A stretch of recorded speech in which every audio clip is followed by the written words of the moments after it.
뉴스파이팅 배승입니다. 2부 시작합니다. 정치적 원의 시점으로 시작합니다. 김재원 전 국민의힘 최고위원 모시고 이야기 나눠보겠습니다. 안녕하세요. 안녕하세요. 안녕하십니까. 이 민주당에서요. 아버지 논란이 나왔습니다. 민주당의 아버지는 이재명이다 하면서 이재명 대표를 향한 찬사가 쏟아지고 있습니다. 어떻게 보셨습니까? 그게 이제 그 일반적으로 보면 네. 이재명 대표가 이제 민주당을 완전히 장악하고 네. 거의 아버지 반열에 올랐구나. 네. 그러면 이제 김혜경 여사는 어머니죠. 그러게요. 그리고 저 이재명 대표가 정신병원에 넣으려고 했던 형님은 네. 결국 큰아버님이 되고요. 그런데 이제 이게 그냥 해프닝으로 넘어갈 수도 있지만 네. 공당인 민주당이 네. 정부 보조금도 받고 그렇죠. 하는 그런 공당이 이재명 대표의 개인적인 사당이다. 더 나가서 이재명 대표의 1인 체제가 된 그런 상징적인 사건이거든요. 근데 한편으로 이렇게 보면서 막 비난할 수도 있는데 네. 좀 더 내용을 좀 더 보면 과연 그 김대중 대통령 이후에 그래도 그 역사와 전통이 있는 민주당이 저렇게 망가졌을까? 아니면 네. 내부에서 그 각각의 이해관계가 일치해서 지금 저러는 것 아닌가라는 생각이 들어요. 예. 예를 들어 재벌 회장이 지금 이제 연로하셔서 예. 언제 돌아가실지 모른다. 비교적 가까운 시일 내에 돌아가신다. 이래 되면 그 상속을 받으려고 재산을 차지하려고 자식들이 자기들끼리는 암투가 있어도 그렇죠. 그 앞에 가서 얼마나 공손하고 예. 하겠습니까? 예. 공손하게 하잖아요. 지금 그 단계가 아닌가. 예, 이재명 대표가 그냥 단순히 당권만 가지고 있고 그러면 밀어내고 빨리 나가라 이렇게 할 수도 있는데 재산이 많아요. 개딸들. 그러니까 이제 이재명 예. 대표를 극진히 모시는 척하고 교도소 가면 옥바라지도 해주고 이러면서 잘 모시는 모습을 보여주고 네. 나중에 개딸들로부터 박수를 받으려는 그런 분들이 있죠. 저는 대표적으로 서울시장을 노리는 네. 우리 방송국 유치하고 있는 이 지역에서 국회의원이 되신 정모 의원도 그런 분이라고 봐요. 정청래. 네.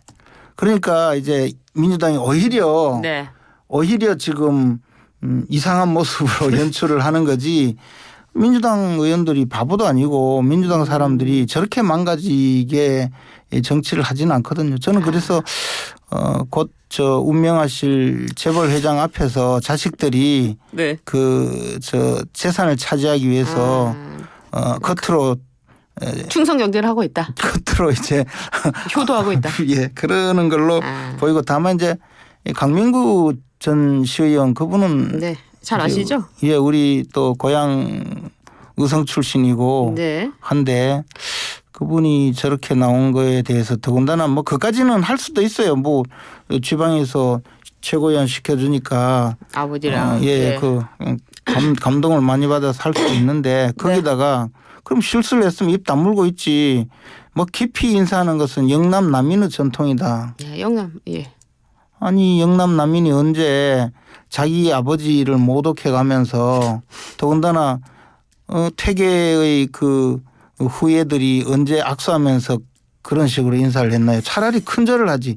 영남 남인은 이렇게 한다고. 그렇게 말입니다. 하여튼 계속 코미디만 연출해요. 운명하실 아버지 앞에서 자식들이 이렇게 아버지의 상속을 노리고 있다. 이렇게 평가하겠습니다. 그렇죠. 개딸들을 노리고 있는 거죠. 개딸이 상속 재산이었군요. 네. 알겠습니다. 이 국회에서 상임위와 관련해 가지고요. 민주당이 좋은 건 다 가지고 나머지 7개도 좋은 건데 니들 왜 안 갔느냐. 안 가지면 우리가 다 갖겠다. 이런 취지로 이야기를 하는데 어제 그 인터뷰를 했습니다. 배준영 국민의힘 원내수석 부대표가 인터뷰를 했는데 마땅한 대안이 없다. 이러면서 그냥 회의만 하겠대요. 너무 소극적인 거 아니냐. 질타가 막 쏟아지고 있는데 어떻습니까? 참 답답하긴 답답할 거예요. 그런데 처음부터 조금 적극적으로 협상을 하면서 예를 들어 원구성 협상을 이렇게 팔짱 끼고만 있다가 보면 이런 일을 당하거든요. 그래서 소수당이 과거에도 다수당 소수당이 있었는데 소수당에게 예결위원장을 주거나 법사위원장을 주거나 이런 전통이 있었는 게 실제로 주고 싶어서 준 게 아니고 뺏겼기 때문이거든요. 소수당이라 하더라도 명주를 잡을 수 있는 길이 많은데 어떻게 이렇게 무기력한가에 대한 네. 좀 안타까움은 있습니다. 저도 여당의 원내 수석으로서 상임위 배분 협상을 한 적이 있거든요. 그래서 좀 이게 민주당의 명주를 잡을 국리를 해야 되죠. 민주당도 지금 다 가진 게 아니거든요. 자기들도 저 여당의 협조를 얻지 못하면 굉장히 공경이 처할 일이 한두 가지가 아니거든요. 뭐가 있을까요? 명줄. 아버지의 명줄을 잡습니까? 뭐 하여튼 정치라는 게 다 공개해서 좋을 거는 없고 그런 특히 집행권을 갖고 있는 여당이 어떻게 이렇게 무기력한가에 대해서는 조금 집행권이라 안타깝습니다. 하면은 뭐 과거에 김대중 대통령은요 100석 미만의 그 국회 의석수로 정권을 잡고 그래도 그렇죠. 그래도 심지어 자민련과 합당을 그 연합 정권을 만들어도 과반수가 안 됐거든요. 그래도 김대중 대통령이 어디 못한 게 있습니까? 그래서 그러니까요. 국민의힘은 어떻게 누구의 명줄을 잡아가지고 흔들어야 됩니까? 그럼 뭐 나중에 방송 끝나고 말씀드리죠. 이거 방송 중에 얘기하셔야죠. 방송에 나오셨는데요. 누굽니까? 이제 다 이야기할 수는 없고요. 아버지입니까? 아버지입니까? 네. 어떻게든 그 법사위 과방위 운영이 절대 안 내주겠다 하는데 어떤 명줄을 잡았어야 될까요? 그러니까 이제 이 정치가 명분을 취하는 방법이 있고 실리를 취하는 방법이 있고 명분과 실리를 다 놓치는 경우는 그건 협상을 실패한 거거든요. 그러면 이 상황에서 명분이라도 잡을 생각을 했어야 되지 않느냐 또 명분? 그런 생각도 있습니다. 명분이 뭐가 있습니까 여기?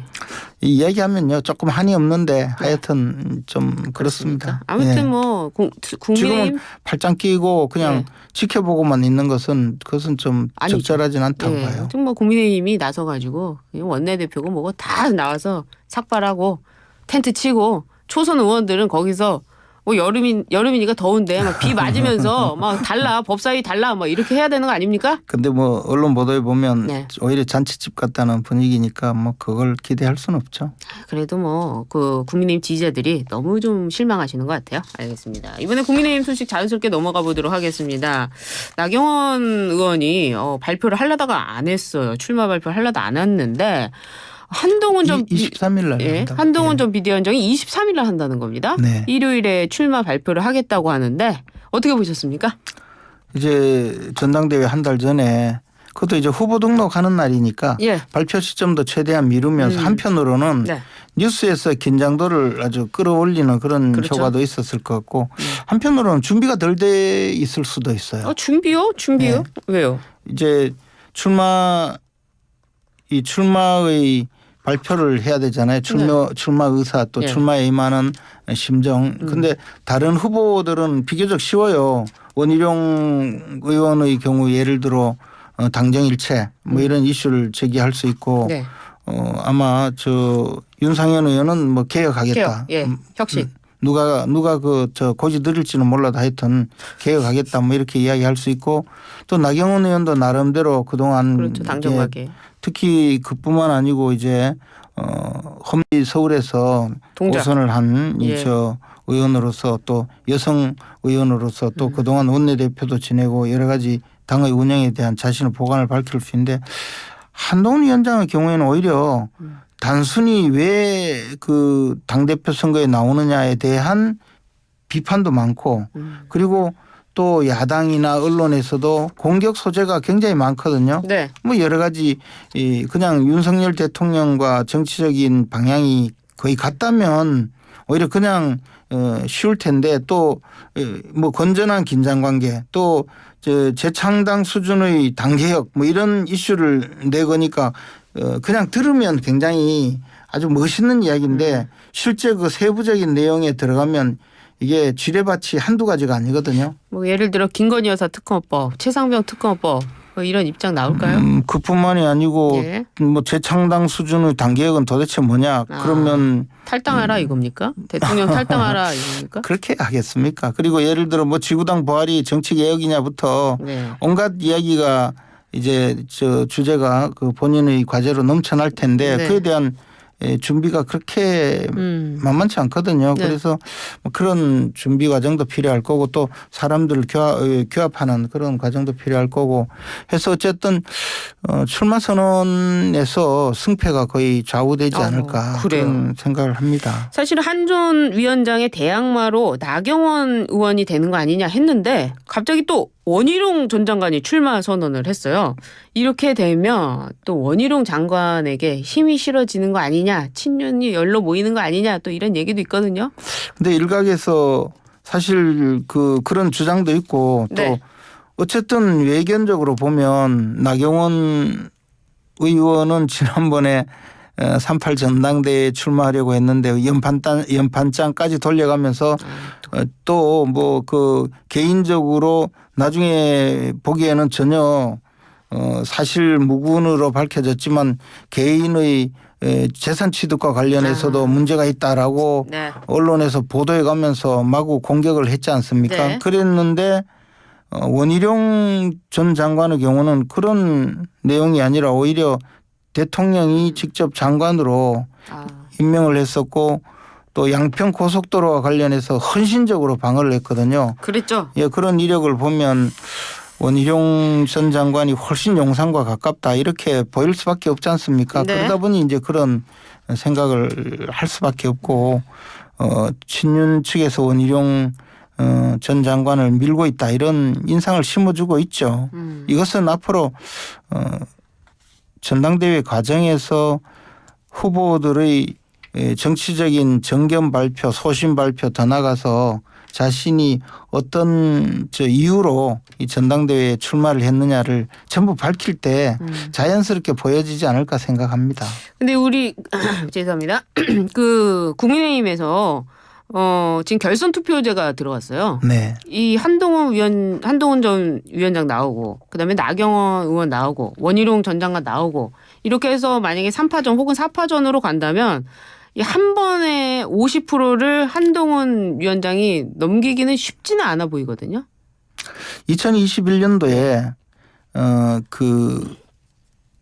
그러니까 당시 이준석 대표가 당선되던 그 당시의 전당대회에서는 결선 투표도 없고 그리고 당원 국민 여론조사가 7대 3이었거든요. 7대 3. 근데 이번에는 국민 여론조사가 20% 반영돼서 8대 2고 예. 결선 투표가 있죠. 예. 그래서 만약에 그때 당시로 돌아간다면 이준석 대표가 1등했고 나경원 의원이 2등을 냈고 네. 주호영 의원이 3등을 냈고 나경원 의원이 당원 투표에서는 이겼는데 이겼죠. 여론조사에서 져서 역전됐죠. 2위를 하고 끝났는데 그때 결선 투표도 있고 당원 80% 여론조사 20%였으면 제가 계산을 해보니까 나경원 의원이 이겼어요. 예. 그러니까 이번의 경우에 그런 정도의 양상으로 갈 가능성이 굉장히 크고 그렇죠. 그렇게 됐을 때 결선 투표에 가면 네. 어디로 갈지 알 수 없다는 분석은 정확하다고 봅니다. 물론 그래도 그렇겠군요. 한동훈 위원장이 지금 현재의 지지율을 그대로 유지해 간다면 네.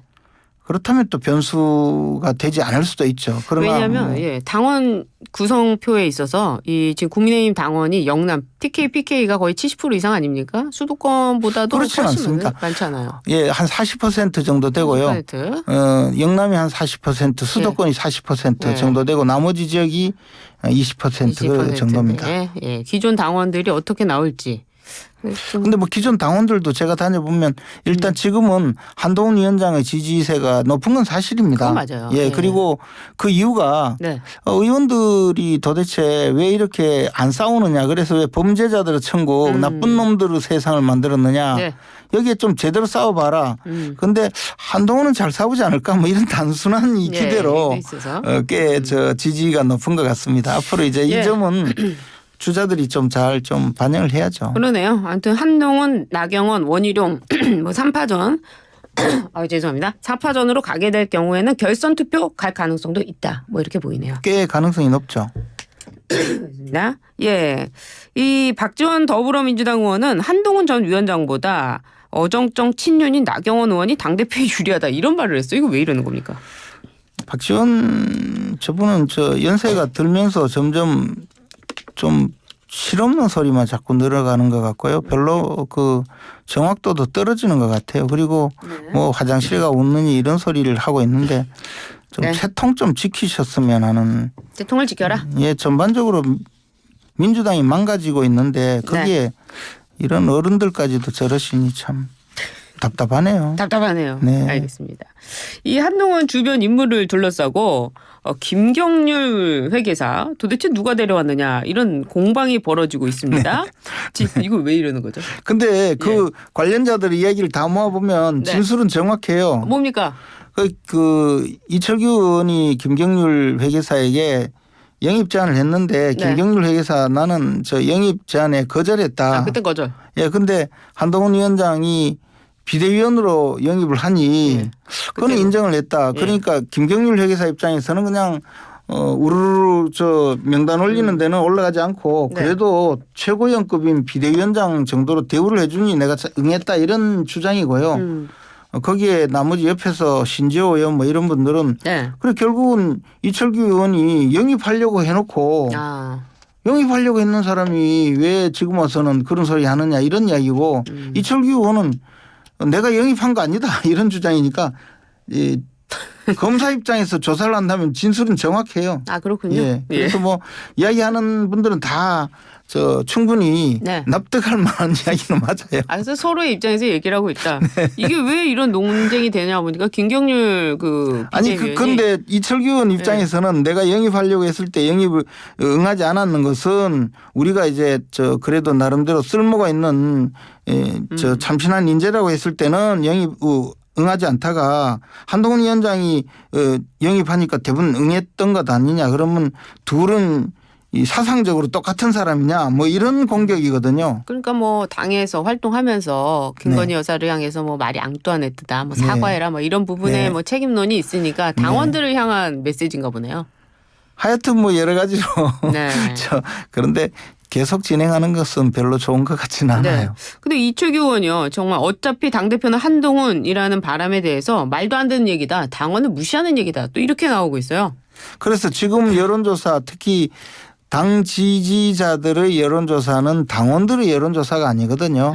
그래서 당 지지자들과 당원들의 표심 내지 선택의 지향점은 다를 수 있다라는 그 분명한 메시지이자 또 그런 주장이죠. 그런데 그것은 앞으로 실제로 한 달 동안 남은 이 전당대회 과정에 당원들은 굉장히 정치에 관심이 많고 당에 대한 애당심이 있기 때문에 훨씬 더 저 심각하게 생각할 거고 심사숙고를 할 테니까 조금 변화가 있을 수 있습니다. 그래요. 당 일각에서는 한동훈 위원장과 윤 대통령의 관계 여기에 대한 또 우려도 당원들이 있지 않습니까? 없을 수가 없죠. 그리고 사실 대통령이 밥 먹자고 하는데 응하지 않고 최근에는 출마하기 위해서 19일 날 전화를 했다고 하는데 그 내용도 보면 지극히 형식적인 포멀한 내용이었죠. 제가 전화해서 이야기도 똑같은 대답을 하지 않을까. 그러니까요. 누가 전화해도 그래 열심히 해라. 이럴 것 같아요. 근데 또 나간다는데 아이고 네가 나가냐. 또 그것을 이럴 수는 없잖아요. 또 그것을 내가 통화했다 그래서 이제 저 갈등 관계에는 해소됐다. 전부 해소됐다 이렇게 발표하는 것도 사실 그거는 대통령과의 전화를 공개하는 것은 대통령의 양해를 구하고 대통령이 그래 내 전화를 공개해서 좀 도움받아라 하는 명시적인 의사표시가 없으면 공개하지 않는 것이 예의인 것 같거든요. 과연 그렇게 되었는지 만약 그랬다면 두 분 사이의 갈등 관계가 해소가 되었다고 보죠. 그런데 그렇지 않다면 오히려 갈등이 더 커지는 것 아닐까. 또 그렇게 될 수도 있잖아요. 나한테 전화한 것이 이거 선거에 이용해 먹으려고 나한테 전화했나 이래 생각할 수도 있거든요. 제가 내용을 모르니 확인도 되지 않고 그래서 내용을 모르니 어떤 쪽으로 결론이 나는지는 알 수는 없는데 어쨌든 이 모든 것이 좀 더 세밀하게 서로 간에 필요했다. 감정을 정리하는 것이 좋지 않을까. 그런 생각입니다. 알겠습니다. 오늘 말씀 감사합니다. 고맙습니다. 아주 깔끔했습니다. 지금까지 김재원 최고위원이었습니다. 감사합니다. 고맙습니다.